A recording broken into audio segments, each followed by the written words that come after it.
the HomeTech Podcast for Friday, April 3rd from Sarasota, Florida. I'm Seth Thompson. From Reynoldsburg, Ohio, I'm TJ Huddleston. And from Mississauga, Ontario, I'm Gavin Campbell.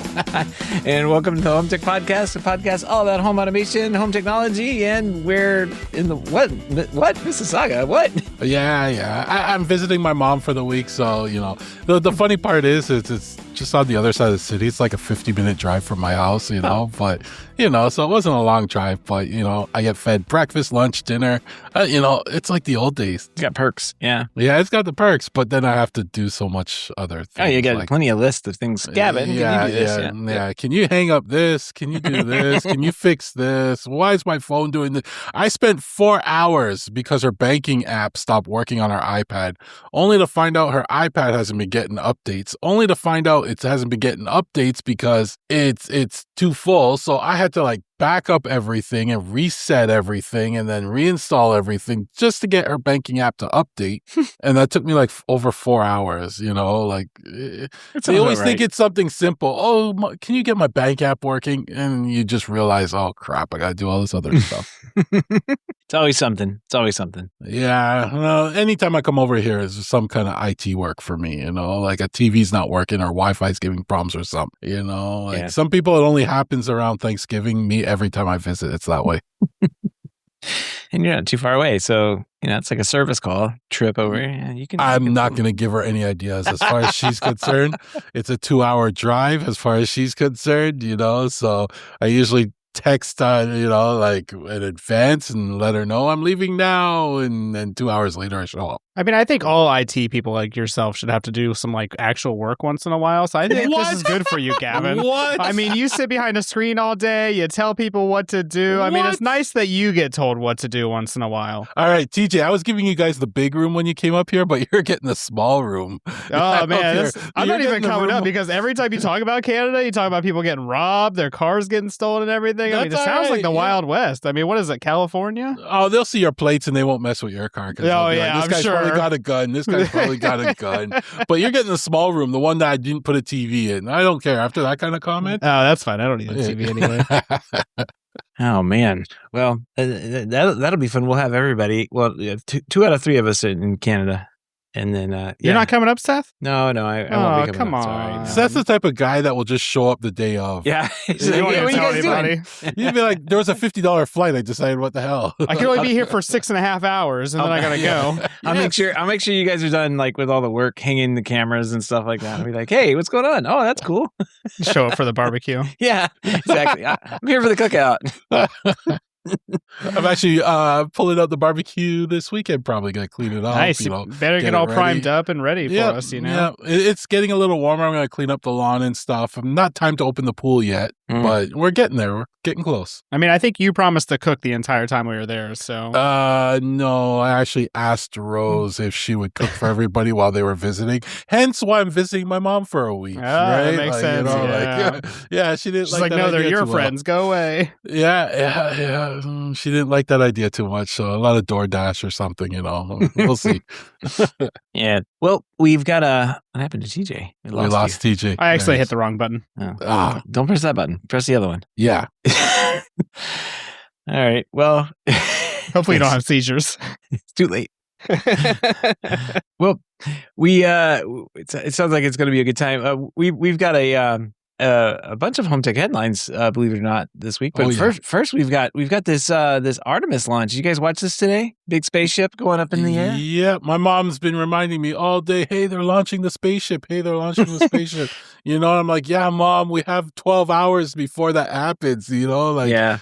She was giving me that kind of advance notice. But I have to give a shout out to the Canadian on the spaceship. Canada representing. Is it Canadian on the website? Oh, Don't ask me his name, but he's Canadian. Right. From Ingersoll, so we're cool. Oh, that's big news in Canada, I bet. America's we have astronauts going up into space all the time doing things, but I don't know. This looks pretty cool. A big ship. This thing is a big platform for them to do further exploration out in space, possibly, but also go to the moon. So it would be interesting to see if they go back to the moon after this. I don't know. It'll be interesting to see what they see on the other side of the moon. Is there anything really back there? It's just dark. If they see anything, they're not going to tell us anyway. They're just going to be like, "Whoa," and nothing to see there. Yeah. That's where they hide all the bodies at. Yeah, I know. I was going to say from the Epstein files, but that's probably not perfect. That's where you're going to find Epstein. He's already on there. He's got a little island on the moon already. Oh man. Well, this thing. Let's see. They've got how long is this mission? It's got to be a few days here? 10 days. 10 days, yeah. Yeah. It goes around the Earth a few times. I think slingshots over the moon. I think it does one trip around the back of the moon, and then they come back to Earth. They come back, yeah. That's about right. All right, well, we'll be seeing them when they come back, I guess. I'll probably getting some pretty cool pictures and things throughout the mission, so wish them well. It looked like a really nice, successful flight. There were a couple of things that threw me off. There's this little piece right when they launched, it slid away from the tower, and I there's got to probably somebody writing about that, but it was one of the not a canopy, but it's one of those things that for safety, but it just shot away from the tower all of a sudden. So there's probably news on that as things come up. But unfortunately, it was raining here, and I couldn't see it live across the state. I had to watch it on TV. So go figure. You could actually see them across the state live when it happens? Yeah. Wow, that's kind of cool. Especially really at night, but I mean the big ones like that you definitely can see. I remember watching the space shuttles. You could see those going up. The last space shuttle go up. I definitely watched that one from a parking lot somewhere, but you could, as long as it's clear, you can see straight across and you can see it go up. And then the other ones, the SpaceX ones that come back and land, you can see them come back down and land, a little burn that they do when they come back down. So it's kind of cool. That's pretty cool. You can see them in Central Florida too. You used to be able to go to the UCF parking garage and stuff and see them. Yep. That's obviously not too far from where they launch out of anyway. So 30 minutes. Yeah, it's 30 to 60 minutes or so by driving. So depending on traffic. Yeah. Pretty close. 5 hours later. Yeah, no, that's true. We got a bunch of HomeTech headlines. So what do you say we jump in? Let's do it.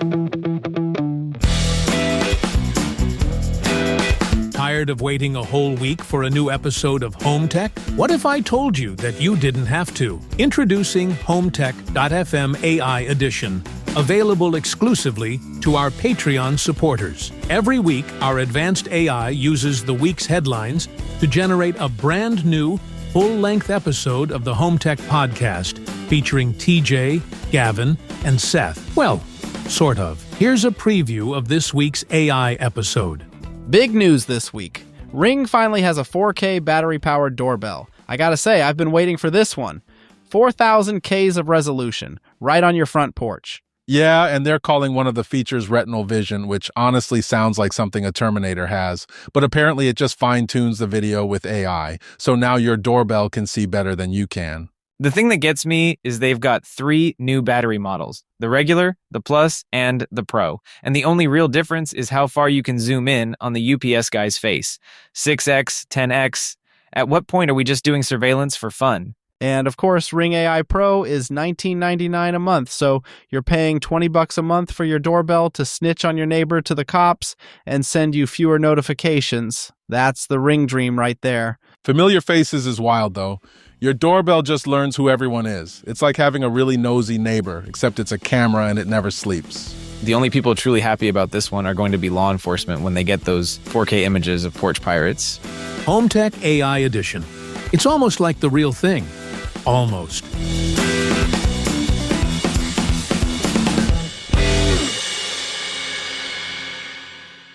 All right. Really though, Ring did come out with a new camera. They've come out with a new 4K camera that finally has a first battery 4K cameras coming out. Top model of the Battery Video Doorbell Pro, second gen, records 4K and offers a 10x digital zoom.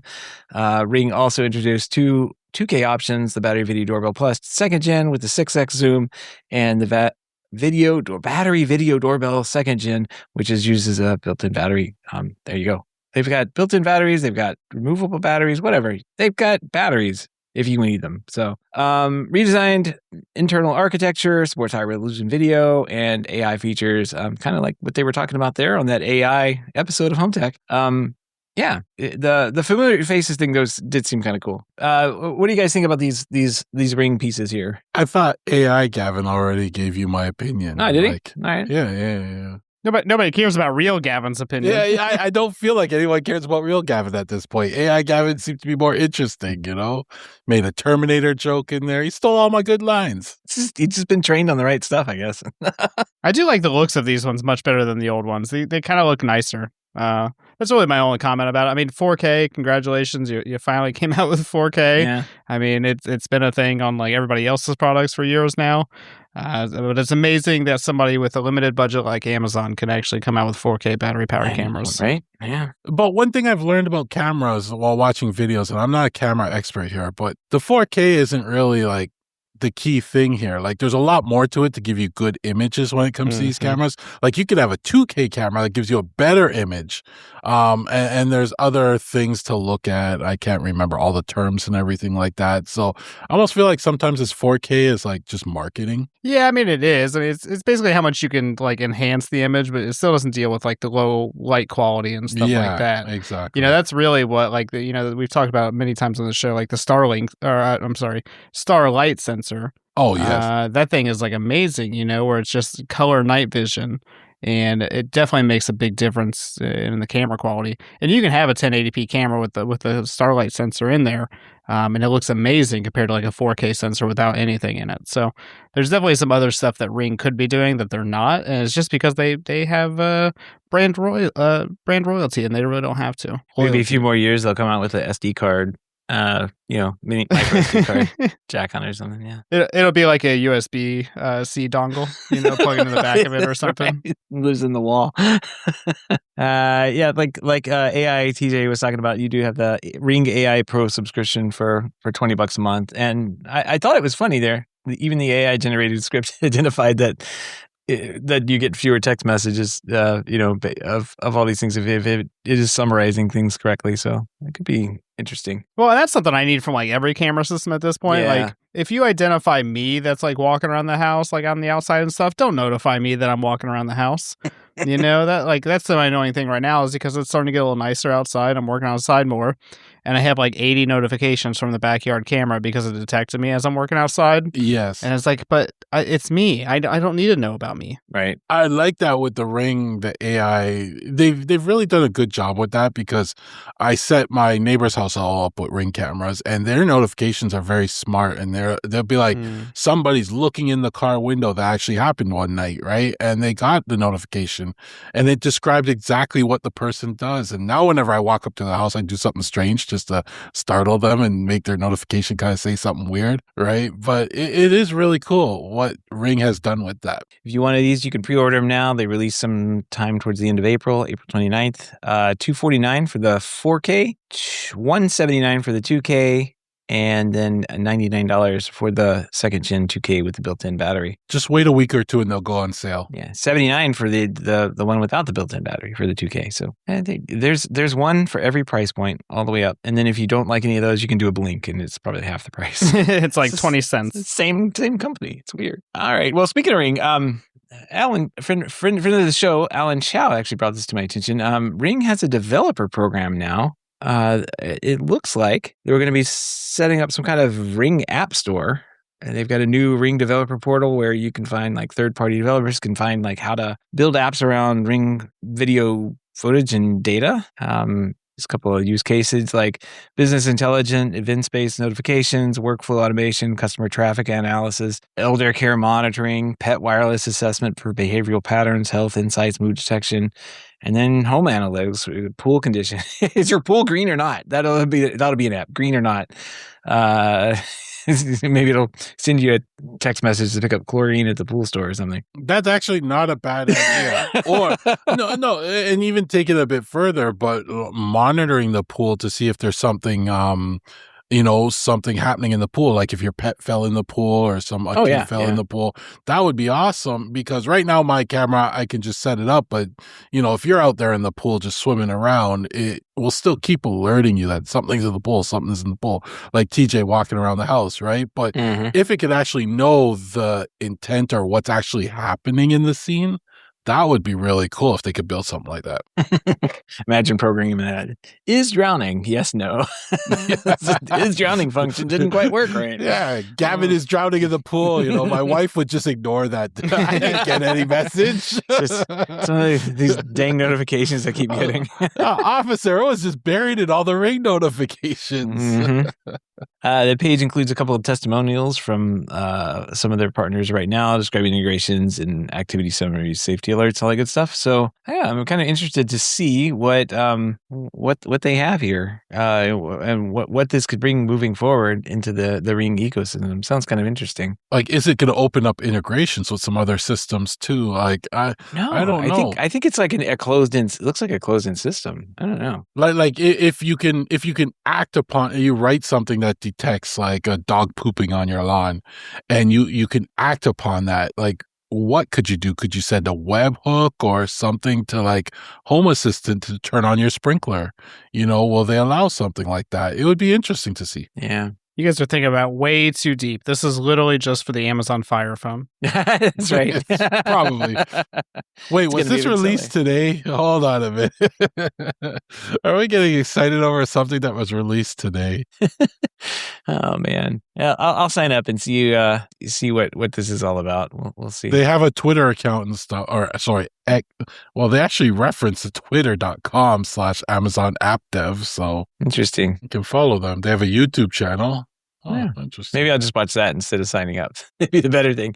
It's not letting me log in. Oh, that's my AWS account. It's a Rickroll. Is it? No. But yeah. Honestly, that'd be my experience with Ring. Yeah, with all the development stuff I asked for and they never provided.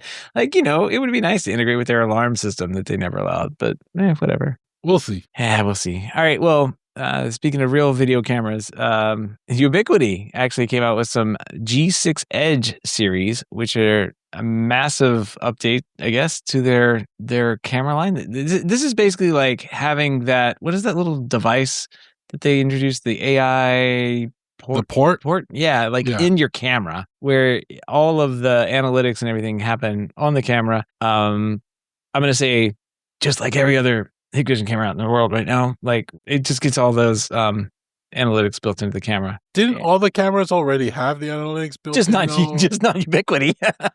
No, I thought Ubiquiti had that all in up to a certain model, and the port was just adding it to non-Ubiquiti cameras, or it was adding it to cameras that didn't have it, because I have some UniFi cameras on it that it adds extra to it. This is even above that. This is like the follow the guy with the red t-shirt type. Oh, okay. Because they have the ones that are built into the system, right? The whole point of this camera is that you don't need an NVR for it. What? Yeah, so Edge cameras are for when it's literally just a standalone camera.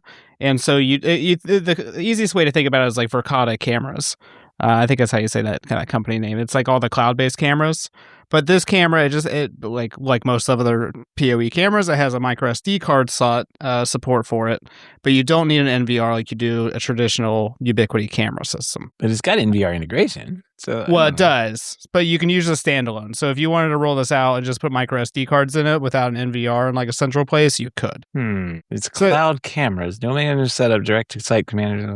Yeah, I don't know. I guess it goes out straight to the cloud and you just watch what's on it. I see what Correct. you're saying. Yeah. So like if you this is perfect for like if you have like let's say a small office or I think like smaller places, but obviously like they use the Verkada cameras in very large places everywhere. Yeah. But I would think like a smaller place, like a small shop or something, you put 1 or 2 cameras up, you don't have to worry about the NVR, because the NVR is $300 alone. And so if you could skip that and save on the hard drive costs, especially nowadays with all the hard drive costs going up, throw a micro SD card in there, you're already done at that point. Now the micro SD cards are going to go up. Well, that's a whole other story. But yeah, there's a limited use case for this in my opinion, but I see it a lot in very big places.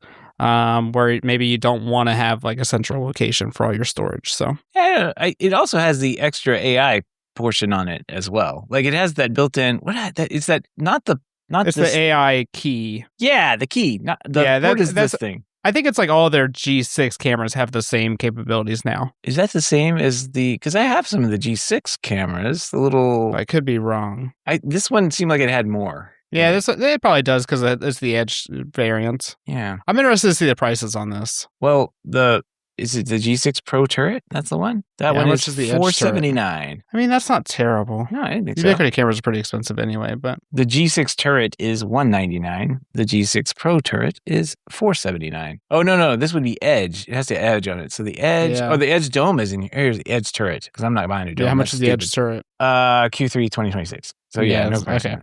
All right. Yeah, Interesting. This could be like, I could see a lot of use cases for this where somebody just doesn't want to put an NVR. I mean, like the other day I saw on like the Ubiquiti subreddit that somebody didn't want to buy a UNVR because it was so big, you know? Mhm. I'm like, okay, well, it's not that big, but but this could work for them. Yeah. All right. So this is a way for them to get like a little. Well, no, I guess they don't have any money on the back end because you're just managing it through the Ubiquiti managing software. So interesting. And if you wanted to deploy this where it did record to or back up to an NVR, it looks like it'll do that too. So, hey, it comes in 4K. Do you guys know that? It's in 4K. Whoa. Watch out. Still no Starlight sensor though. No, still no Starlight sensor.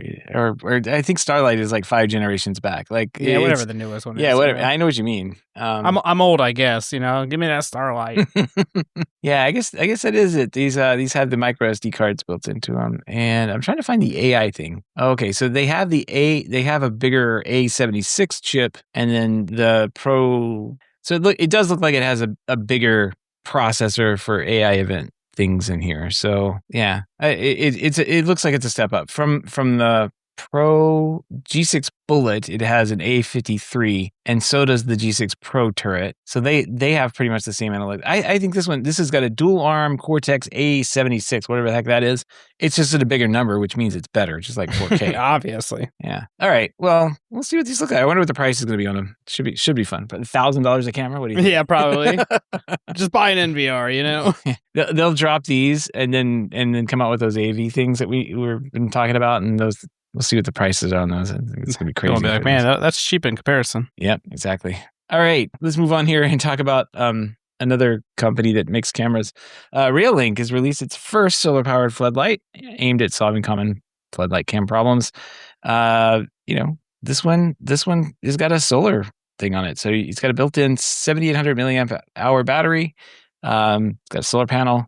Can run 3 months without sun, and just needs 1 day.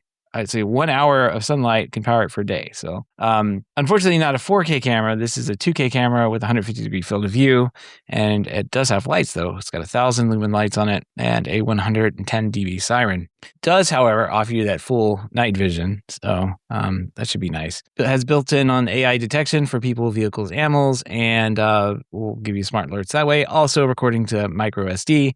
And what would you think this cost? I mean, Ring came out with a 4K thing or 2K camera for what, $179. This one has solar, has batteries. What do you think? It's got to be like $500? No, Reolink. It's going to be $109.99. There you go. And it's on launch sale right now for like $89. That's crazy. The Reolink solar camera, I think I have the Argus 4 Pro or Pro 4, however you say it. It is the first solar power camera I've ever actually used that I liked and that I didn't have to recharge. Reolink sent me that. I did not pay for it, and I have sat it outside for the past 2 years, and I have never touched it, and it's never died. So they're doing something right with their solar. And Reolink, their camera line in general, they just have a camera for everything. I find like they're one of the few companies. They have floodlight cameras, they have 180-degree cameras, they have cameras for everything. Solar powered cameras, hardwired cameras. They have PoE cameras, probably, right? Their software is pretty good. Their cameras are high quality. They have some high quality images on their camera. I would say they're like the best cameras in the business.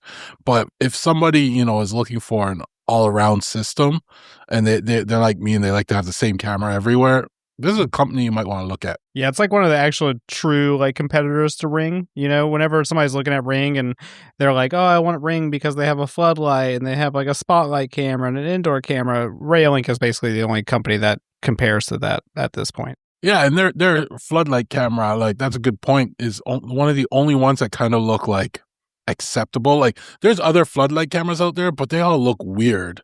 Yeah. I don't know why. It looks like some alien tech, and I kind of like mine to blend in a little more. These ones look a little more normal, kind of like the Ring ones. Yeah, it's got color night vision, all that good stuff. So yeah, I was just about to say it's a little boxy, a little square, but it doesn't. I mean, it doesn't look like your normal like outside floodlight, but it also looks like a camera with a solar power thing on it, which I think is kind of more important than just having a floodlight. So and like looking nice and that kind of thing. It doesn't stand out, but it also doesn't blend in the way it's kind of designed. But I think it's nice. It's probably one of the nicer ones I've seen. And the fact that you don't even have to wires where you're going to mount it, like that's pretty cool. 3 months on a battery, it says. All right, let's move on here. Nuki is adding Apple HomeKey to its smart lock. It's launched its first Aliro compatible accessory, the Keypad 2 NFC, which adds tap to unlock the company's retrofit smart lock. Also supports Apple HomeKey, Samsung's digital HomeKey, letting you unlock by tapping a phone or smartwatch. Basically, just walk in, tap on like those NFC ones that we have from, I guess it's the same thing from Akara. I guess, yeah, that's what I have. Alira's new cross-platform smart lock standard is meant to let any compatible lock be unlocked by any smartphone without proprietary apps. So there you go. This thing is $179 for the Keypad 2 NFC. It's available now. So not a bad price. And I like to see standards that work across everything. Like yeah, it's nice. That, you're not locked into Apple because it's was a HomeKey only. So that's good to see that they're introducing the Aliro standard. And this keypad looks nice too. Like it's small, thin. They have it mounted to a door frame in the picture here. I don't know too much about their smart locks, but the keypad's nice. Give them that. It's nice. What was that? All right. And one more new product here. DEWENWILS, I don't even know how to pronounce that. Launches the first. That wasn't even close. DEWENWILS. Yes, it is. That's exactly. Yeah, it's whatever you want it to be. Yeah, it's whatever you want it to be. That's what I want it to be. DEWENWILS or DEWENWILS, whatever you want to call it. Yeah, has released what it calls the world's first Matter-compatible smart pool pump timer, aimed at reducing maintenance time and energy costs with scheduling, automations, and remote control. Comes in 120 and 240 volt models in a slim metal enclosure, IP44 weather seals for corrosion, and works from -40 to 140 degrees Fahrenheit, which should cover full range. That's pretty much everything. Wiring uses 5 screw terminals and up to 2 120 volt loads. The wiring is streamlined and avoids jumpers. Despite the pool pump branding, it's pretty much, I mean, that would work for anything like a water heater, bigger fans, outdoor lighting, fountains, any pump, water pump pretty much. Goes up to 40 amps total and sports 2 or 3 horsepower motors. So there you go. Kind of nice. $63. So that's not bad. I'm not rich enough to have a pool. What is this for? You control the pool pump. You got a fountain. Do you have a fountain, DJ? I don't have a fountain. I don't have a pool, Seth. Well, you could use this for your water heater. You can turn on off your water heater for this. So that's probably what most people could use it for, I suppose. If you had an outdoor water heater. I guess so. Yeah, it's good for that. Yeah, it's very industrial looking. So I'm not gonna. Yeah, it's Matter over Wi-Fi. Just to be clear, it looks very similar to my current Switch, which was a GE one that I'll be replacing, but the same type of box. The one thing that I find annoying is it doesn't have a button on the outside. You have to actually open the unit to go in and turn it on or off manually. My GE actually had an outside button that you could press. And, I'm okay with that though. I mean, well, when you're in a situation, that button, having that quick access to that button is important, right? I'm not whipping. If you have a lock on it, next thing you know, you have to unlock it and blah blah blah, right? I forgot you're in Canada. You have to lock your pool pump timer down. Yeah. You don't want somebody randomly coming in and turning on your pool pump on you now. They might steal your pool. Jeez. Yeah, exactly. They'll siphon the water wake up, out. There's no water. You'd get a notification, Gavin. I don't know the word. It's Matter compatible. But for this price though, it's a great price. Yeah. An alternative to this is the Zeus. Zeus has a Z-Wave version similar that can power your pool pump, which I will probably be installing that this year. They have a Matter-enabled low-voltage landscaping transformer here too, with 3 independent 12 or 14-volt zones. I was just looking at that. $100. Yeah, I'm like more interested in this than I am in the Matter piece here. It's like that's a really but once again, Matter over Wi-Fi. I'm just not I'm not a fan of just throwing all these products on my Wi-Fi. Like, I'm not a fan of Matter over Wi-Fi. I want Matter over Thread, if anything, because I don't want to load up my Wi-Fi with all these products. Yeah. We'll put a link to these in the show notes. And if you do want to load up your Wi-Fi, and I say you should, I don't know why you'd need to, but if you do, you could do it this way. I do agree they should have a Matter only option, but they're probably taking the easy route. I mean, Wi-Fi is ubiquitous, right? Not many people have Matter stuff set up just yet, so I get why. And then speaking of Matter, and if you're living on the edge, Matter 1.5.1 gets a little minor update, but it builds on the camera and video doorbell support that was added last November. The biggest change is more efficient camera streaming when multiple people or other systems are viewing the same feed. So now with this new 1.5.1, a camera can send multiple streams at once with different quality settings, like high resolution stream for video recorder and a lower res stream for phones and tablets, basically to support those resolution. Also add support for HEIC images, which deliver a little bit better quality than JPEG. But yeah, a nice little update, feature bump for Matter 1.5.1, which we'll see in 2 years or whatever. This actually manufacturers start shipping product with this on there. We've barely even seen any Matter compatible cameras. A car, that's it, right? Yeah, pretty much. Now we're getting updates already, so at least it's moving along. Yep. Progress is progress. There we go. All right. Well, all the links and topics we discussed tonight can be found over on our show notes at HomeTech.fm/569. All right. Pick of the week. We had our fair share of April Fool's jokes this week, but one thing floated across the hub there. Jimmy posted in the hub this HA95, which is Home Assistant 95, which is basically a fun hacks interface that you can install that gives you kind of almost retro Windows 95 style screen. It has the classic colors, green color and the Tahoma font and everything in there. So it looked kind of fun. I guess there's a blue screen of death Easter egg in there too that you can get. So it reminded me to go and take a look at my Haas 95, which I still have. And it was funny as I'd been using this and kind of like using it in a different way. It was before I was using Claude Code. I was working on this thing, and I was like, opened it up and took a screenshot of it. But there's all sorts of layout issues and didn't quite work the way I thought it was supposed to. And I was like, hey, Claude, look at this and just fix stuff. And it went in and it fixed a lot of the like drag and drop and issues I was having. Like it's really looking great now. Like, things that were hidden, I guess, in the interface exist now.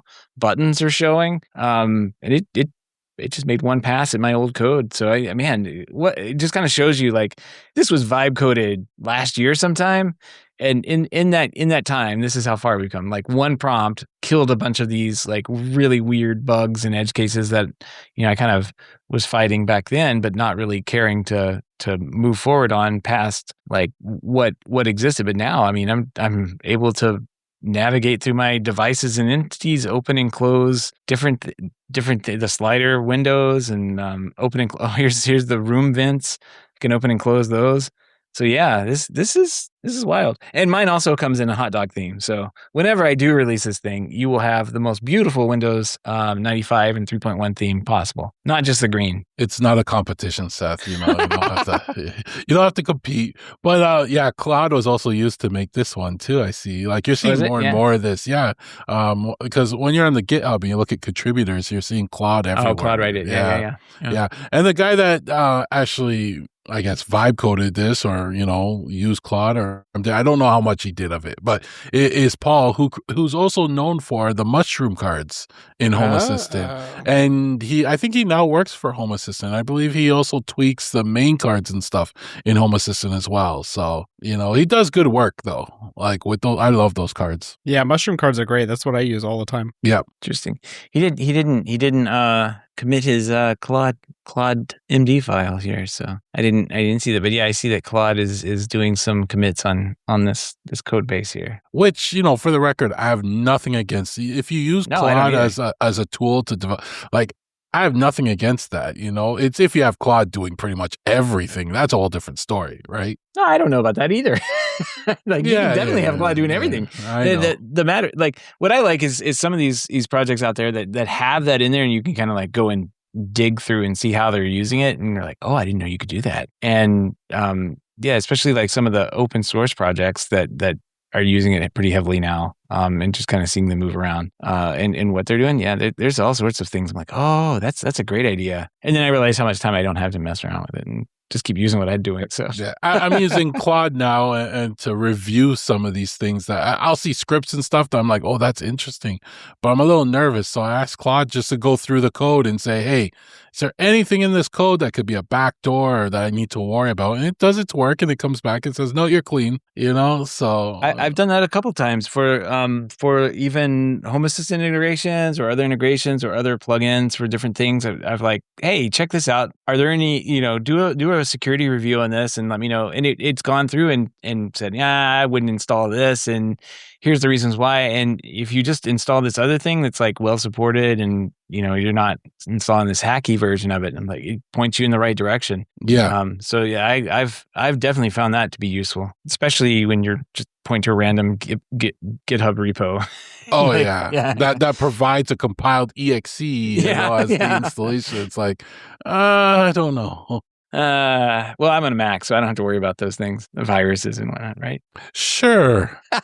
Keep using. What's your IP address? Yeah. Who knows? All right. If you have any feedback, questions, ideas for the show, or picks of the week, give us a shout. Our email address is feedback@HomeTech.fm, or head on over to HomeTech.fm/feedback and fill out the online form. All right. Project updates, but lots of Home Assistant updates. Oh my gosh, Gavin. What has happened? Oh my gosh. Yeah, Home Assistant released the 2026.4 released they came out out today. Yeah. Yeah, and it was originally when they released the beta, it was a big one. There were some very controversial changes in that one towards the entity names and stuff, and they eventually had to pull that all out and say we have to rethink it through and maybe communicate it a bit better and just work on it a bit more. So it was getting a lot of heat from the community. Are they going to rename my entities? What are they trying to do?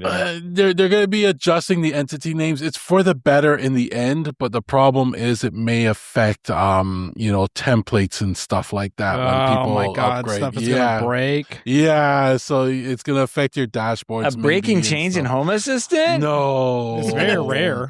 But that's why it's so controversial, because some people are like, why are you doing this? And they need to just think it through a bit more. Nothing major. Well, it will be major, but not in this release. So in this release, some of the things to look forward is they added the initial support for IR devices. So they're introducing something called like IR proxy, where it will now be a device that, like an ESP home device, that you can shoot IR out of to control devices. So now they'll be able to control like anything with IR. This is the first step. So they've added like an LG integration, so you can control LG TVs with an IR proxy. Yeah, because the IP integration is garbage because LG can't stay on the network to save its life. But exactly. Yeah. So that's the first step, but they're going to be expanding it, adding more stuff. And the cool thing is they're going to be adding other things in the future. So somebody mentioned in the comments of this release, they see all the code or the initial commits for RF integration as well. So, will they ever get down the path of allowing you to control your garage door directly from Home Assistant? Who knows if they'll ever get around that rolling code stuff at all or what, right? But, you can control, there's a bunch of RF devices out there you'll be able to control. Fans. I think fans use a lot of RF right now that people have specific devices. But you'll be able to get an RF proxy. And they also talked in their meetings about a few other protocols they'll support. I don't know if I can mention them, but it will be because big. they're so secretive over there at Home Assistant. Yeah, exactly. Right? But it will be big for the integrator community, allowing control of AV equipment and stuff like that, right? So it will be interesting to see how far this goes, but I think it will get to a point where people will just make dashboards for their home entertainment system, With IP control and IR control, I mean, you got maybe some RF in there coming in later, and then RS-232 would be the last one you should add. But I mean, really, you could already do that because but you have to communicate with some device that may have an API. But again, all that can be integrated. It's a matter of like supporting that at the top level from Home Assistant. And if they're starting to do that, that's gonna make it very interesting as far as like being a home automation platform, but also like for AV control. Like, where are we going to go with this? That sounds fun. It will be cool. I don't know if they'll support things like learning IR codes and stuff like that, but I've seen integrations that people built that with other devices where you can learn and record and do all that stuff. So it's going to open up a lot of opportunities for devices that you can't currently control. Well, you'll be able to control it eventually. Once they start adding the support. So that was a big thing. We've talked in the past about the purpose-specific automations, triggers, and conditions. They are kind of like finishing this off in this release. They've pretty much got everything done. And this is one of those projects they just want to get them all the options and everything added so they can move on and take it out of I think it's currently in their testing store. I forget what we call it. Labs. It's in the labs. So they'll eventually get out of labs and everything like that. And they can move on to another project. Something, if you're a Matter lock person, they have a Matter lock manager now. So you can manage the PIN codes and stuff like that built in through Home Assistant for your Matter lock. So some people will be excited about that. That's good because managing locks, like user PIN codes, is basically impossible in Home Assistant. You have to manually do it. There's an add-on or integration called Lockmaster that I've never actually successfully used, but supposedly that exists. It's weird that there's not a way to like manage lock codes in Home Assistant right now. And it's not, I wouldn't say it's not easy. It's just kind of a pain in the ass with the Z-Wave devices, for example, because you got to trigger, like, you got to tell the lock, send me all your currently known codes, and you have only so many slots. And then you got to wait for the Z-Wave to finish reporting all those codes, and then you can update and delete and add because the codes can change without notifying the system. Like, it's a messy situation that I think they need to work out. And I think this is a good thing for Matter. It's probably much better in the Matter system. That's all right. Even giant companies like Crestron struggle with this. So yeah, exactly. So it's not a new problem, but something that they can improve on. Maybe they can ask Claude to fix it. It'll do it in like a few minutes. Who knows? Seth will do it. He'll disappear and fix it one day. No. Whatever. Yeah, I don't have anything really working on my home. I mean, I guess I do. It's just my home is a mess right now with the what gets controlled where, and it all gets aggregated basically up to the Apple piece. But sometimes stuff stops working. I'm like, all right, where do I have this light controlled at? Where do I go with this? Wow. Yeah. But then Sounds it starts like a working mess. again, and I don't worry about it. So what are you gonna do? How do you live, Seth? I How don't do know. you live? Just one day at a time. Other than that, the usual, they added new integrations, noteworthy improvements. Got some new the gauge card's been redesigned. How? Yes, the gauge card redesign was nice. And they had some major vulnerability fixes. So you want to upgrade, if anything, for security. Background color on your dashboard sections. That's cool. That's really huge. Cool. Yeah. That's huge. Also, backup upload progress. So now you can see you can see how far along your backup is, and not just have to wait and guess it's done. So finally, cool. Yeah, little quality of life things. There's a lot that's what I do all day. I press backup and I just sit there and wait for it to finish. And it's like watching the old defrag screen, I'm going to talk about backups in my projects in a moment, but for now, that's good to see. And of course, I always tell everybody this: read the backward incompatible changes.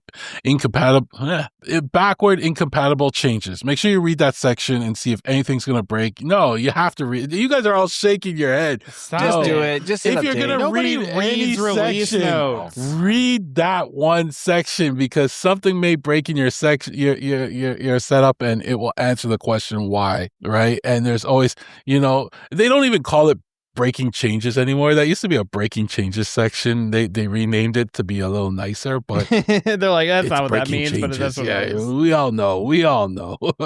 That's just lipstick, I just had to update for the music assistant, which is also in here, and I guess it's a bunch of a bunch of different things here. And they actually have the nerve enough to put like all of their release notes within this card before I'm able to update. I'm like, I'm not reading this. I just hit update. So whatever's happening. The most annoying thing is Hacks integrations when they have breaking changes, because a lot of people turn auto update on and don't read the notes or anything, and they have breaking changes in it, and then just one day you wake up and everything's broken for some reason. I hate that. Yep. So that sums up this release. I've updated. It says I've updated the music assistant, but the thing is still spinning, so I guess So you want to just jump into the music assistant story? You've mentioned it a few times already. I mean, it's updated. I guess there is a story on it because Home Assistant decided to release all the news this week, I guess. Yeah, Music Assistant 2.0 was released. They added a party mode, which I guess is pretty cool, where you can have guests, scan a QR code. You can pretend you have friends and okay. Yeah, and they can scan a code. Come look at my Home Assistant. On a screen, and they can add songs, and you can vote songs up, and all that type I'm not of going to stuff. do that. So, I'm having an AI party. Yeah, all my bots are invited. Yeah, actually, that's not a bad idea. No, that's a terrible idea. Give your bots control of the music, and let's see where they go. Yeah. You're a DJ agent. Yeah, I'm gonna have a DJ bot. That now. Oh man. Oh, you just gave me. Anyways, let's talk about. So, Music Assistant is something I've tried. First of all, they've really revamped the syncing of audio and stuff like that in it, and they've been messing with that, adding that send spin and keeping like devices from different ecosystems in sync, and they've done a lot of work and a really good job. But I've never had good luck with Music Assistant. I don't know why. I've always found the interface, like for somebody that likes to read the manuals, Music Assistant's a manual I just feel like I shouldn't have to read to really understand how it works. And I've always seemed to have gotten lost in its interface and stuff like that. And then even when I finally think I figured it out and I got it working, it must be my Home Assistant. It just craps out on me. And I just say, you know what? Just screw it. I'm going back to AirPlaying to whatever speakers I want to use. Yeah. Right. So I don't know. I think it needs a little touch up on the interface. I mean, it looks like it's very powerful. It would be nice, but I'm not personally a fan. Maybe I'm just not the person that uses it. Maybe I just am stuck in my old ways of using AirPlay too. I just find it easy for my phone, whatever I'm listening to, send it to all the devices I want, and it works, right? But they seem to drop off this for a reason, and I just never got into troubleshooting why all of a sudden my Sonos speakers drop off, for example, on this system, but it will work on my phone. So I don't know. If you're a Music Assistant person though, 2.0 is a big upgrade, a lot of new stuff. Go check it out. Make sure you upgrade. Yeah, so many updates. We get like a Gavin bot that just tells us when stuff's going to break, so that way I don't have to read the notes, because I'm not going to read the notes, Gavin. And honestly, it would save you time anyway, because I contact you when my stuff breaks. I'm like, Gavin, fix it.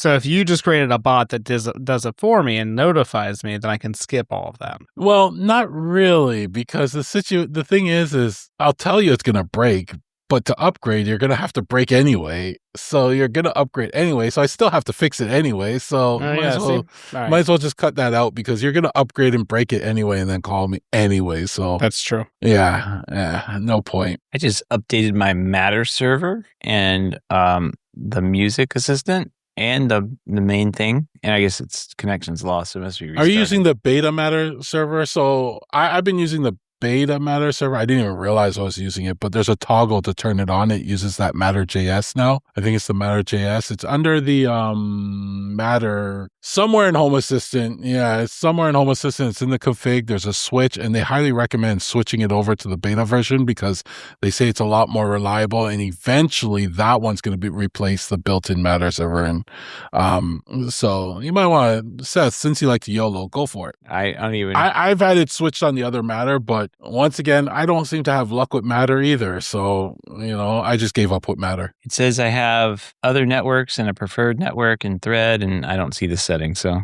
maybe I'm not on a beta thing. You're probably on the wrong page. It was Z-Wave.js has an update. I'm going to hit that one. Go. Oh yeah, I love Z-Wave.js updates. There's always there's multiple Matter places. I can't remember where exactly you'll find that switch, but yeah, why put it under the Matter menu? Like, just put it somewhere else. It's like the Matter controller, and then there's something else. I can't remember. I don't think I have any Matter devices, so I don't think it matters. Yeah, exactly. Yeah. All right. Well, I will when I have this DEWENWILS 3-zone transformer and my pool controller, which for my pool I don't have. But you could always get one. A pool? It's just a hole in the ground. No, just a controller. Just start digging around. Yeah.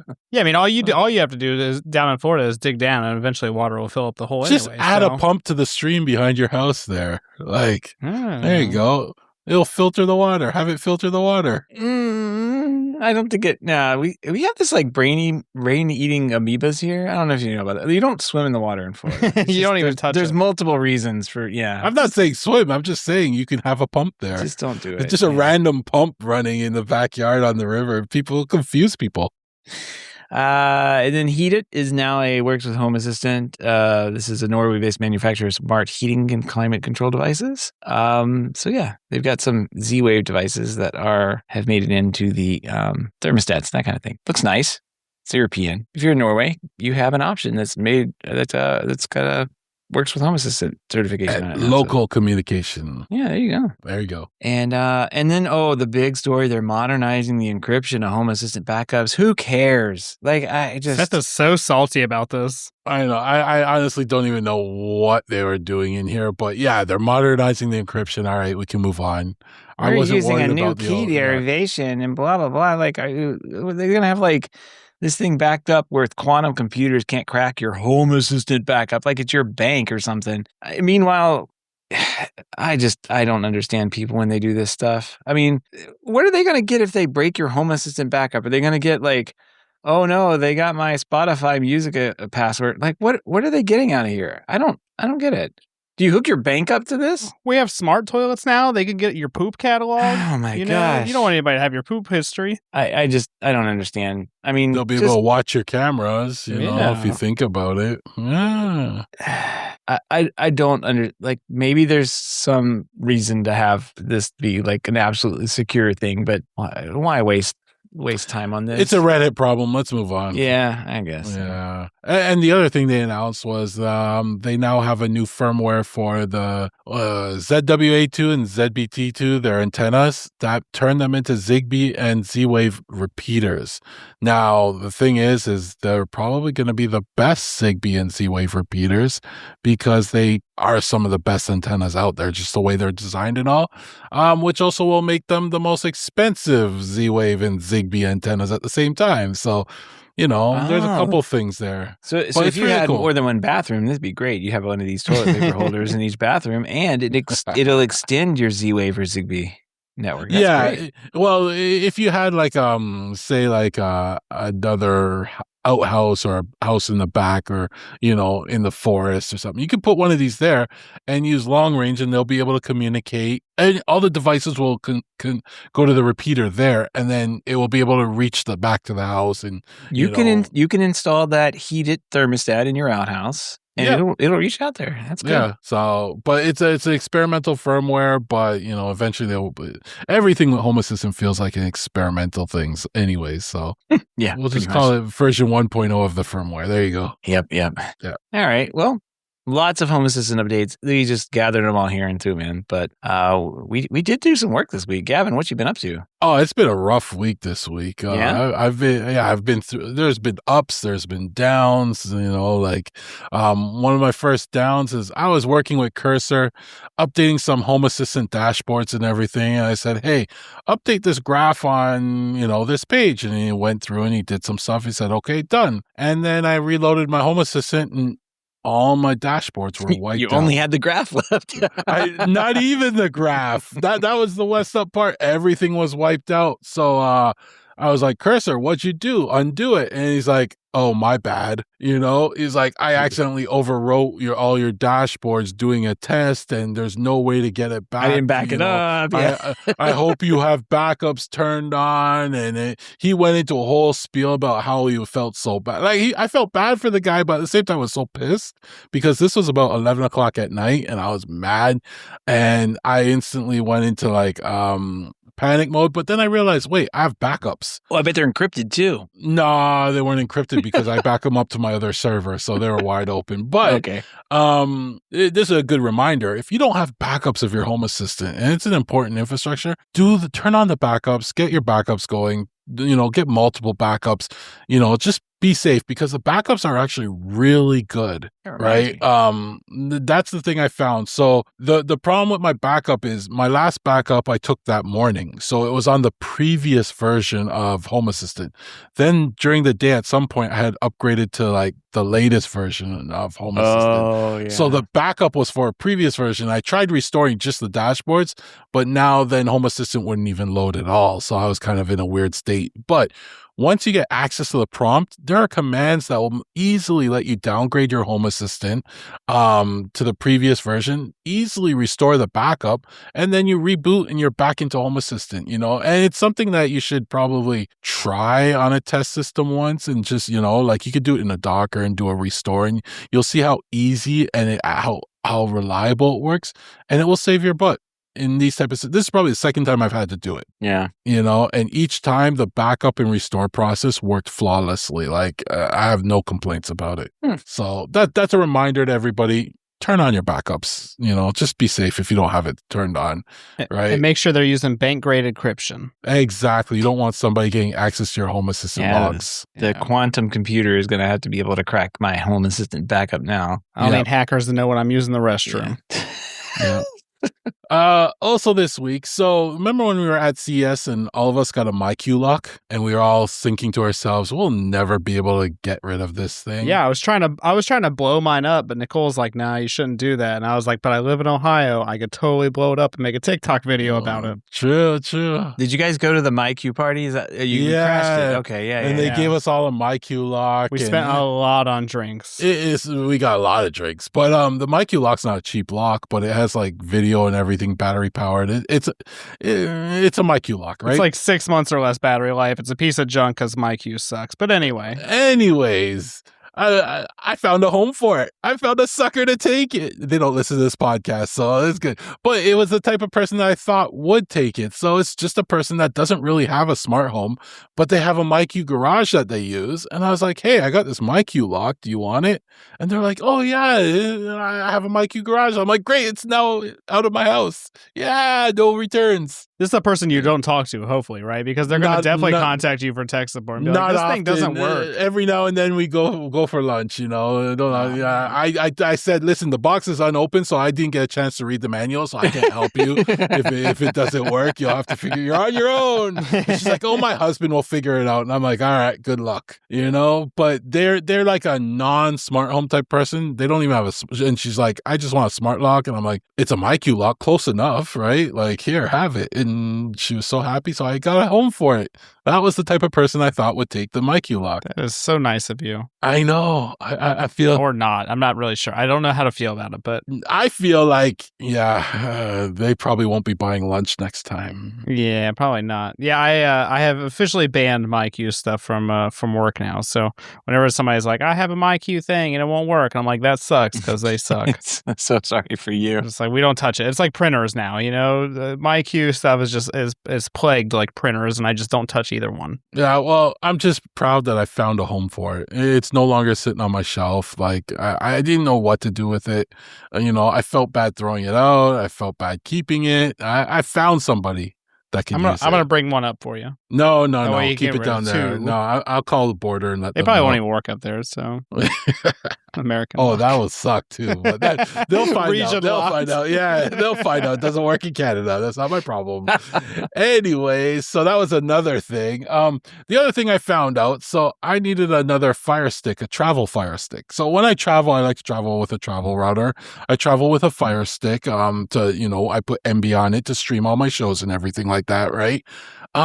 Did you know Fire Sticks, they have this new OS, the Vega OS, and you can't load a lot of these apps anymore on it. Like Amazon has totally locked out, MB's now working to try and get an app added. So they're pretty much useless now, right? Other than the regular Amazon stuff, like I can't do anything on it anymore. So I was kind of like stuck with, what I do now. So I picked up the Roku stick. Mm-hmm. so much better. Yeah. It's so much easier to just install. I installed my MB app. It actually works better too. I was shocked how much better it was. So now that's my new travel. Which one did you get? The little stick thing? Yeah, the little stick thing that you stick in the back, and it comes with a remote, and it doesn't come with the little extension cable. That's kind of nice because I came with the Fire Stick, but that's okay. I can use the Fire Stick one, but it actually works really good. I think it has better Wi-Fi or something. It's responsive. It automatically loaded all the apps for me because I have a Roku TV that I had loaded it onto, right? That's something nice they do, yeah. They have a pretty good ecosystem there, and so I don't know how long that little stick's going to last, because I've had like the previous version of that going way back. It wasn't quite a stick, but it was kind of the same idea. And just over time, it just slowed down, and it's like, I really don't like this thing. What I ended up doing was traveling with an Apple TV that we had spare. And until one point, I was just like, the Apple TV, I needed something else. And I ended up going to like a Walgreens because they had a Roku stick, and I grabbed one of those, and then popped it in place, and the little thing flies. Like it's way better than the previous version. So yeah, I could recommend that one as well. My only other option I was looking at is Walmart has the ONN. I don't know what you call it, ON or ONN or whatever, but they have really cheap streaming sticks as well. I think they run a modified version of Google TV or something. And they're extremely cheap. Like, I know that I was listening to Entertainment 2.0 with Richard and Josh there, and they had a story where it's actually raising in price, but even the price was like $30 or $40. Like, it wasn't expensive. And you can also load MB on that or Plex or whatever and carry that around. But I went with the Roku one. I'm very happy. I mean, even if it lasts a year or two, I'm good because it only cost me $40 for, exactly. Like for what I got out of it. But it's working really nice. I've been watching it. It doesn't buffer. So if you're looking for a streaming device, I highly recommend this as a replacement to the Amazon Fire Stick. Right? And I do travel with my travel router. I know, TJ, you had recently issues with the travel router. Yeah, I'm gonna talk about it in my segment. Okay. I'll talk about it with you because I've. Yeah, he goes. We'll get into that. But one last thing I wanted to mention is I found this integration for Home Assistant this week. I came across called the Home Assistant Global. The Hobo Assistant Global. Habbo Hotel. Got it. Havacasa. Yeah. Havacasa. Yes. The Home Assistant Global Health Score integration. Whatever that means. So at work, we actually have this built into a number of tools that I use at work, where it kind of like looks at your system, and based on a whole bunch of criteria, it gives your system like a health score, right? And that's kind of good to have, because we kind of use that to judge how well the environment's doing. And when that score starts to dip, you start looking at things and figure out what's going on, right? Well, somebody created an integration that does something very similar. So it looks at your Home Assistant, and we will link to this in the show, but it looks at your Home Assistant setup, and it creates a health score for it. Oh. So it looks at CPU usage, memory usage, all sorts of things, dead entities, things like that, and it creates a score. My score was very high, of course. I was in the 97, range. I don't know. Seth will probably be in the 55 range or something like that. But it was a really cool tool that I think, is worth installing on your Home Assistant, especially if you want to know, is it up to par? Is it running good? See what kind of score you get. We'll include the link in the show notes. I'll actually send it to you now, Seth, because you'll probably install it by the end of the show. I'm trying to get it installed right now because you're talking all this mess about me with the thing I don't even use. Yeah, I want to know what score you have by the end of the show. You'll probably have it all done and set up in a score by the end of the show. But yeah, it's a cool little integration to add to your Home Assistant, and just you can add a tile to a dashboard so that you can see your score whenever you want. It updates, I think, every minute or so. And yeah, if you ever want to keep an eye on how well your Home Assistant integration, your Home Assistant setup is doing, install this. It's a pretty cool thing. It's prerequisites. This is the most IT thing I've ever seen. A lot of them are not required, Seth. It says I need to install something with hacks called a systems, system monitor. After you install the hacks, you see, this is why I'm IT around here. After you install the integration, you then got to go into devices and add the device, and then it will ask you a bunch of questions and go from there. Add integration. Let's see. Paste this in. I must already have this. Select. Oh, no, I don't. Okay. Submit. System monitor area. I don't know. What area you want to live in? Well, utilities. I don't even have a utility there. All right, so that's installed. All right, so I'm halfway there. Now I got to go install this, where is this thing? DN91. It says now I can go install this Haggis. Haggis. It's H-A-G, yeah, it's Haggis. Haggis, yeah. Integrations, add integration. Okay, so copy this. So yeah, I'll work on getting this set up, and we'll see what my score is, Gavin. Yeah, your CPU usage, RAM usage, you should have sensors for that. Just look for processor and memory, and you should find the sensors for that. The rest is pretty straightforward. Okay. In the configuration. All right. So yeah. I think that pretty much sums up my projects for this week. I grabbed an Insta360, but I'll talk about that later when I get more time to play with it. Gavin and 360. Ah, yeah. Better than 180. Mm-hmm. Arguable. Oh, and we'll be shipping out the prizes too. We have to mention. Oh that. Yeah, we should mention that. Yeah. Seth thought he was going to get his shipped out before me, but that is not true because I'm going to ship mine out tomorrow. I already made the shipping labels, so mine are going out before Seth's. And the one Canadian is getting his soon because I got the box and it's all packed and everything like that. Nice. And I'll probably go Staples tomorrow and get it out. So expect that soon. Oh, you ship via Staples, huh? Oh, yeah, because they have all the various, what do you call them, mail people there. And I just say, give me the cheapest one that will get it there. And they go, okay. And the funny part is like, they're like, well, do you want to use Canada Post? And we're like, okay, give me the cheapest one other than Canada Post. I wanted to get there. Yeah, because when they look at you funny, like, you want to use Canada Post? I'm like, no. Let's look at something else. I don't dislike the person I'm sending it just do that much. Yeah. Well, I'm not going to do that. I want it to get there. So, yeah, we'll be getting those out. All right. Well, their instructions aren't very good over here, but I'll get mine out to you. I promise. There it is. It's on my desk. I'll remember. I promise. So sorry. Let's see. It says settings. So I have to download this and add what? No, I'm not downloading this. I don't know what you're looking at. The instructions. We can worry about. Well, no, you install the integration and then you have to go in and then you have to add it. Like, so once you add it through hacks, you go into your devices and services and say add integration. Hacks seems to be the problem. Like, it's not. You can't search for it in hacks. No, you just type it in the little search thing at the top. It's not there. You search for HAGHS. Yeah, it's not there. It doesn't come up. Oh, now it comes up. What the heck? Yeah, then you click on that. And then I got to restart. Okay, I know this part. Download, restart. And then you have to add the integration after and then look for it. And then you'll get into the setup from there. All right. It's happening. All right. TJ, what you been up to? I have been doing a couple things. Well, might as well get into the travel router saga first. Sounds like it. Yes, I've never really had a reason to have a travel router. I've had I forget what it is. I have a device in my backpack that I use to, it's got a physical Ethernet port on it. I plug it in, and it basically allows me to, like, if I go to a client's house and they're not home or they can't give me the Wi-Fi password or whatever, I can log into their system wirelessly with basically a little access point. It's been fine. It does exactly what I need it to do.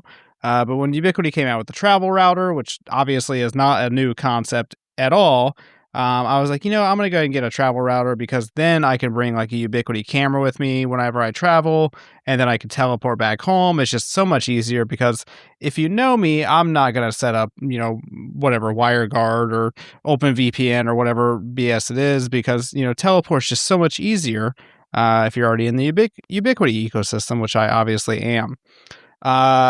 I will say the Ubiquiti travel router is a piece of junk.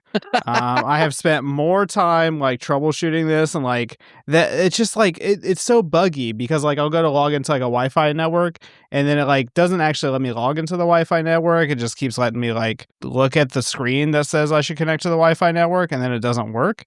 And so like after like using it really for the past like couple weeks, because I've been traveling a lot, I was like, this thing sucks. And so I ordered a new one from GilliNet or GLI.net, however you say that. GLI.net, yeah. It's the Slate. Gilly Networks. It's the Slate. We're known for our how well we pronounce company names here. I mean, it's I like that GilliNet. GilliNet. I'm calling it that now. GilliNet. Yeah. Honestly, I never even knew there was a period in it for the longest time. So I'm like, what GLINet? What does that even mean? But I went ahead and bought the Slate 7. It was on sale for like $130. It's got, Wi-Fi 7 and 2.5 gigs and all this stuff I'm never going to use. But I was like, well, I've already wasted $80 on the Ubiquiti travel router, so I might as well go all out on this new one. I used it. I've only used it one time so far in traveling, but it just worked so much better. It was like so quick. And my thing is too, is like, it's 2026. I don't want to log into a website to like configure my Wi-Fi access point whenever I'm like traveling. I want to use an app that just makes it nice and easy for me.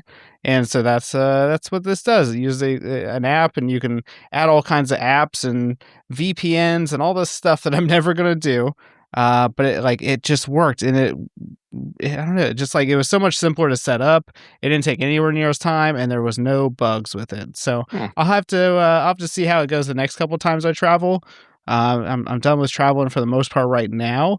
But this thing is a lot better than the Ubiquiti travel router. It sounds like their whole interaction with it got better than last time I tried my GilliNet router.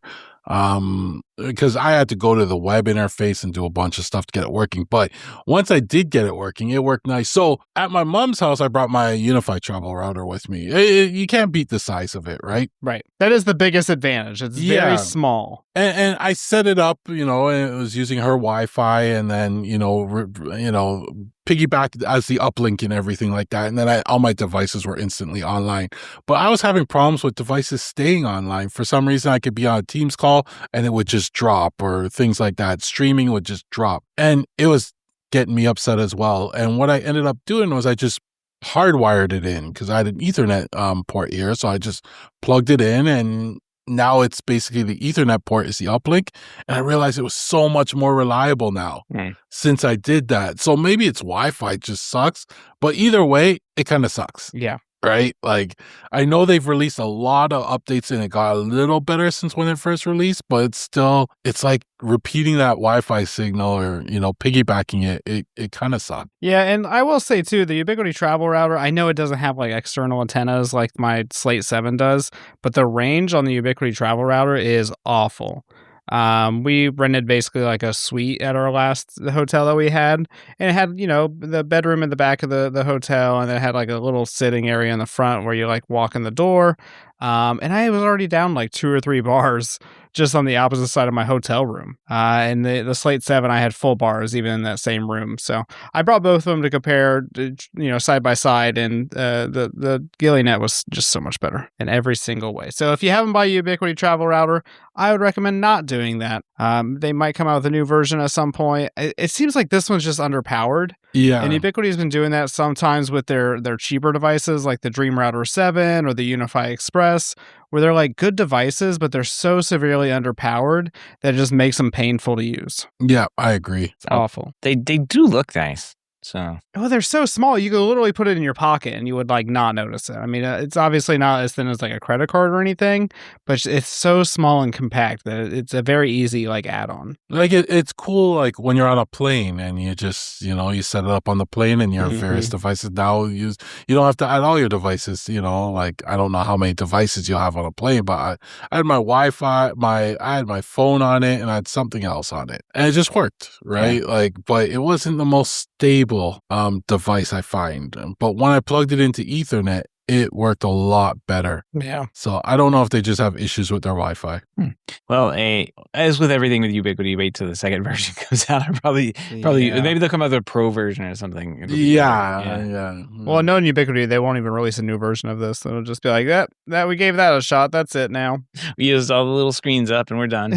No more screens. The thing is it's constantly sold out. So whatever they're like making everything's selling out. So it's a successful product for them. them. Well, and people are scalping them too, so I might try to sell Yeah. them for Oh, sell yeah, it for do more than I that. bought it for. Smart. Because I don't have a use for it now. So my my new Gilly router has these little antennas that stick up.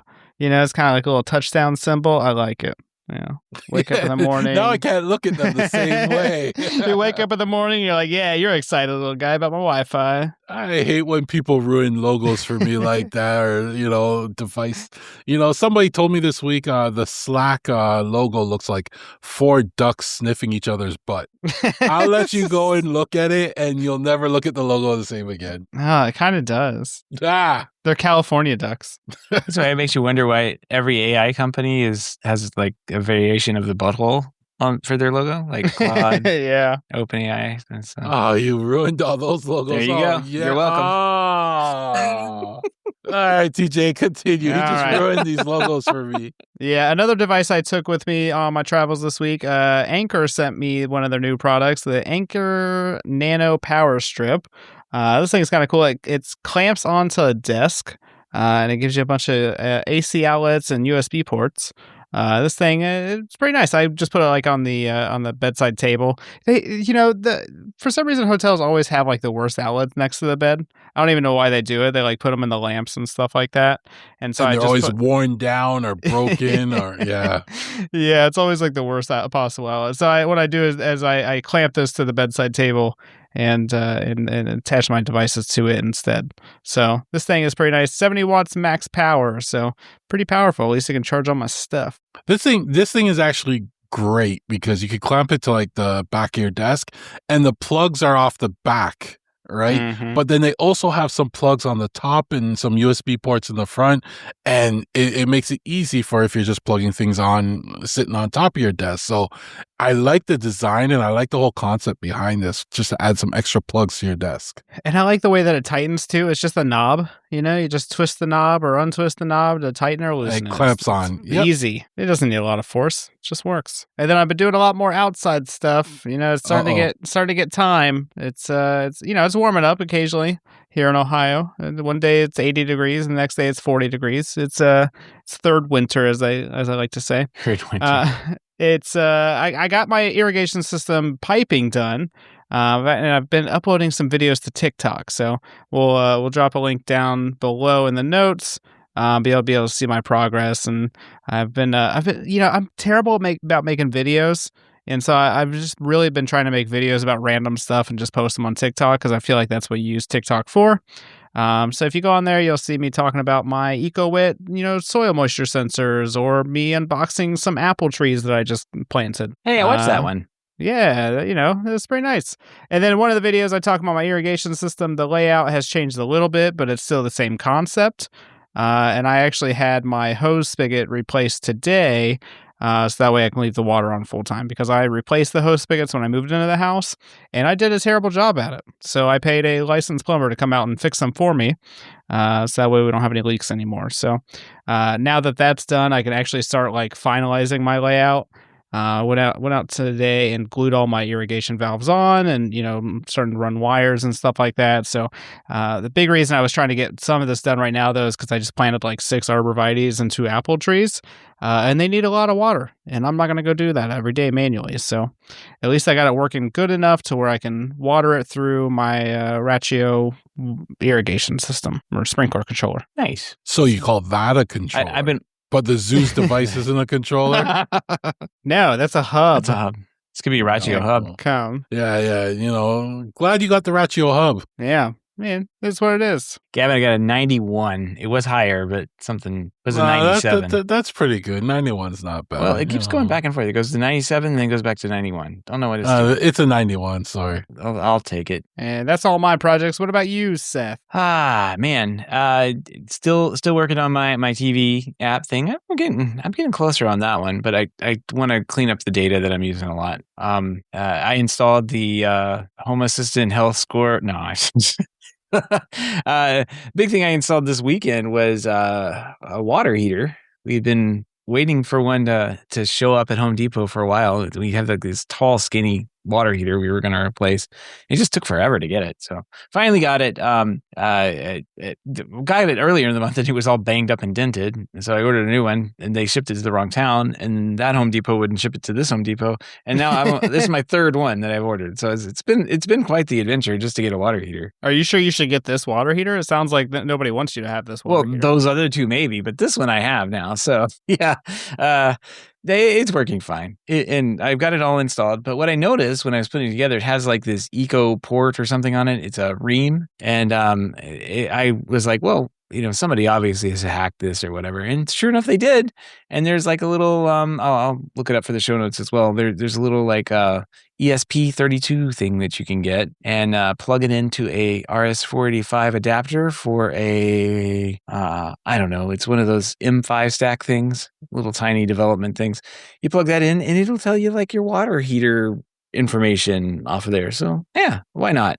I'll take a look at it. I might be able to like use it to turn it on and off for demand and that kind of thing. So if we're out of town, I could kill the water heater and I don't know, save some electricity, I guess. You're lucky because you got the Ream with that port on it. You see, I got the Ream where you had to buy the external Wi-Fi device. And while it does integrate with Home Assistant, it sucks. It has the worst Wi-Fi antenna in it, I think. Because I don't know if the antenna's in the back of it and you put it onto a big metal tank and that just kills the signal or something. But it constantly just drops on and off the network. Like a lot of people complained. I eventually got it working and I haven't touched it since. And it kind of like every now and then it drops off, but it comes back on. Yeah. So I don't know what more to do. It sucks.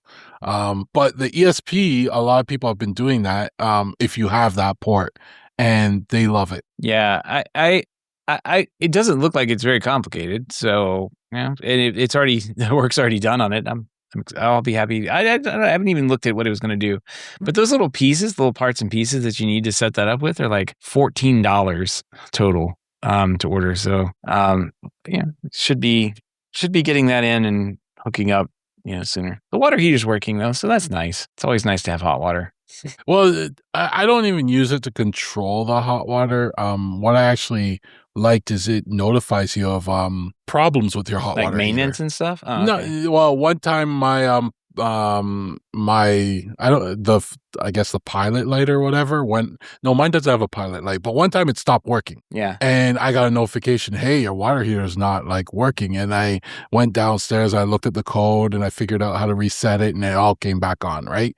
So, but the fact that I got that notification saved us because we would have woken up in the morning to a cold shower. But instead I was able to fix it that night before going to bed. So that's the main thing I like it for is those notifications and less control. Yeah. The best part about this was, unlike every other plumbing project I've ever had, technically I didn't have to go back to the store 3 times. Although, if you consider how many times I did go to the store just to get the water heater, it's pretty much just like every other plumbing project I have. It just was spread out over the months rather than the same night that I was trying to get the water heater installed. So I actually got it done. I was kind of impressed that it all kind of like went together and wheeled the other one down by the street. I stuck it out there and I don't know what's going on. Guys, do you have in your area, do you have like a people that run around and pick up stuff? Like, yeah, scrapper. Yeah, they haven't been coming around. I don't know what's going on. So I like the metal collector, the metal people? guys. Yeah, Maybe your neighbors scared them off. Yeah, I don't know. They usually swing by and grab that stuff before trash night, and I haven't seen them in a long time. So I don't know what's going on. Do you not know? We know a guy in the neighborhood, so we just call him. Yeah, I grabbed a guy's name once, and last couple times I called him, he was either like out of town or didn't have anything. But I haven't seen anybody to get another guy. I don't have a scrapper guy I can call, so I don't know. It was just kind of weird. Usually you can throw a water heater down there and it's gone, pretty quick. But I don't know. I guess the scrapping these days in Florida is not all that great. So sometimes I'll take a picture of whatever I'm scrapping and like I'll just put it on the curb, but I'll post a picture of it on Facebook Marketplace. And then it's usually gone pretty quickly, yeah. I'll give it a shot. That's a really good idea. Maybe there's like a scrapper Sarasota group or something that monitors that kind of stuff. All right, I'll give it a try. My neighbor texted me. She's like, "Did you call for a bulk pickup?" I'm like, no, I didn't. I'm just hoping somebody takes it. But they had some doors or something, so they were gonna try and see if they could sneak those down as well. So I think one of us is going to have to call for this bulk pickup, but whatever. It's a water heater. Somebody will get it. Yeah. So ESP Home, as soon as that comes in, I'll have another little small project to do. But I think that's it. This is all I can really remember right now. So it's been a long week. That's more projects than normal, though. So yeah, it is. One of them actually got done, the water heater. I mean, I'm tagging on another project onto it. So. Did you actually do the water heater, though? Or something? Wow. It's all done. It's impressive. I even put a little pan on the bottom this time. There wasn't one there before. Yeah. But the monitoring part of it's not complete. So you're not at 100%. Technically not. I mean, I'm at 100% with what I had before. I'm not at 100% after. So you know, scope creep killed you with that exactly. one. Like, oh, this phone jack? What's this phone jack on the side? Yeah, let's get that hooked up. I'm not exactly excited to like, you know, I want to hide the wire. I'm not exactly excited how that was going to mount up. There'd be a little phone cable that I have to like sneak around the side of the water heater or something. But I don't know. You're going to have to find you have power by your water heater? There's one around the corner. I might. Because you're going to have to power that device too. Yeah, right? it needs like a little 5 volts or something. Yeah. There's power nearby I can grab onto. I have one of those pumps too, the little water heater pump that's supposed to push the water into the rest of the house or something like that. I forget how it works. To like circulation pump, I guess. But okay. It's been disconnected for so long. I have not, plugged it back in. But it works really well if you have it set up to like continuously turn itself on and off. But I don't know. I'd rather just like kick it on when we need it to be kicked on. So then it would run for its like minute or whatever and then turn off and just get that water there faster. And like I have enough like sensors or things throughout the house that if I just put like a Shelly smart switch on it and kick it on and off when we're in like the bathroom or when we're washing dishes or whatever, like it would make more sense to do it that way. But that's another piece. So like whenever I get all this kind of like arranged in that area, I'll put those two pieces together, finish that off. Anyway, that's all I got. Yeah, water heater. It's very exciting. Very exciting. Really exciting. Hot water is always good. So yes. We need to upgrade ours at some point, but we don't have a lot of options because we have a very small space where our water heater is. So yeah. That was the rough part because you don't have one in the store we can sell you. I'm like, well, no, you don't. Like you need to deliver the one I bought 3 times now. Why isn't it here? We only ordered it in January and we got it at the end of March. So yeah, it's not bad.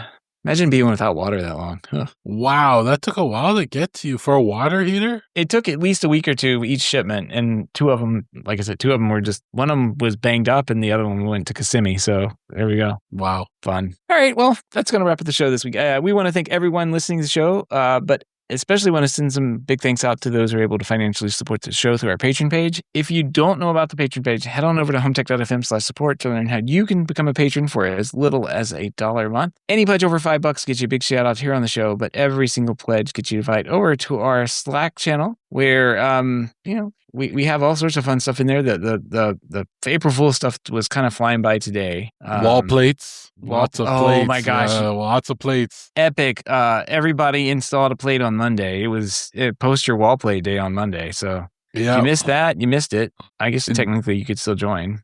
Jimmy's foray into the professional integrator space was really funny. Like, he's getting there. He's learning. We made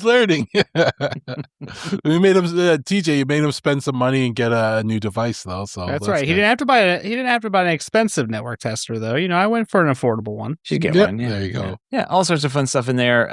But if you join at any level, it gets you hopefully an automatic invite over there. I do have to go check that to make sure it's still working. I think it is.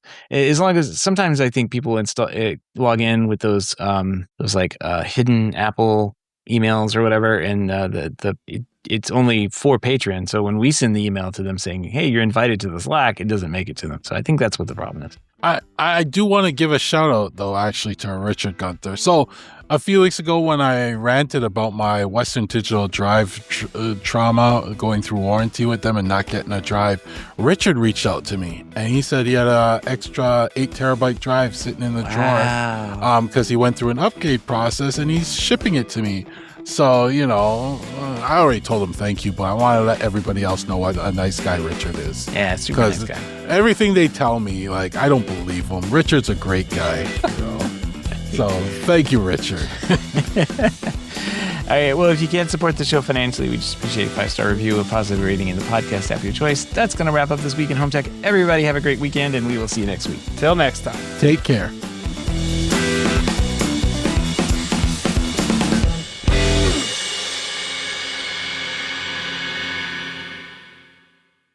Can I just say I've never felt so replaceable in my life before?